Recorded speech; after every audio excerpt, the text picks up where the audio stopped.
সফলতার ৫টি সোনালী নিয়ম। আমরা সবাই জীবনে সফল হতে চাই, কিন্তু সফলতার পথ কি সহজ? না।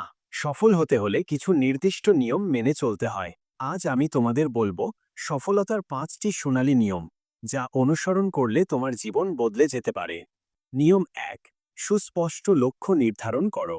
যদি তুমি জানো না কোথায় যেতে চাও, তাহলে কোনো পথেই পৌঁছাতে পারবে না।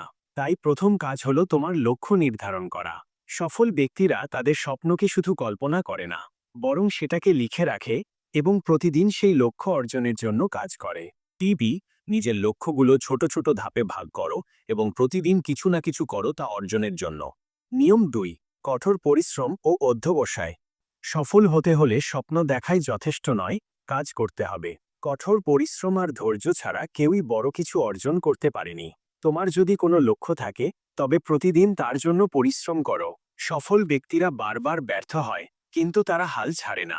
টিপ: ব্যর্থতা থেকে শেখো এবং নতুনভাবে চেষ্টা করো। নিয়ম ৩। ইতিবাচক মানসিকতা রাখো। তুমি যেমন ভাববে তেমনটাই হবে। যদি তুমি মনে করো আমি পারবো, তাহলে তুমি সত্যিই পারবে। কিন্তু যদি মনে করো আমি পারবো না, তাহলে তুমি সত্যিই পারবে না। সফল মানুষরা সবসময় ইতিবাচক চিন্তা করে এবং তারা যে কোনো পরিস্থিতিতে ভালো কিছু খুঁজে বের করে। টিপ: নেতিবাচকতা থেকে দূরে থাকো এবং নিজের ওপর বিশ্বাস রাখো। নিয়ম ৪। সময়ের সঠিক ব্যবহার করো।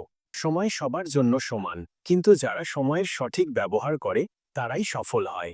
অলসতা ও অপ্রয়োজনীয় কাজে সময় নষ্ট না করে তোমার প্রতিটি মুহূর্তকে কাজে লাগাও। টিপ: প্রতিদিনের জন্য একটি টু ডু লিস্ট তৈরি করো এবং অগ্রাধিকার অনুযায়ী কাজ করো। নিয়ম ৫। শেখা কখনো বন্ধ করো না। বিশ্ব প্রতিদিন বদলাচ্ছে, আর যদি তুমি শেখা বন্ধ করে দাও, তাহলে পিছিয়ে পড়বে। সফল ব্যক্তিরা প্রতিদিন নতুন কিছু শেখে। তারা বই পড়ে নতুন দক্ষতা অর্জন করে এবং সবসময় উন্নতির চেষ্টা করে।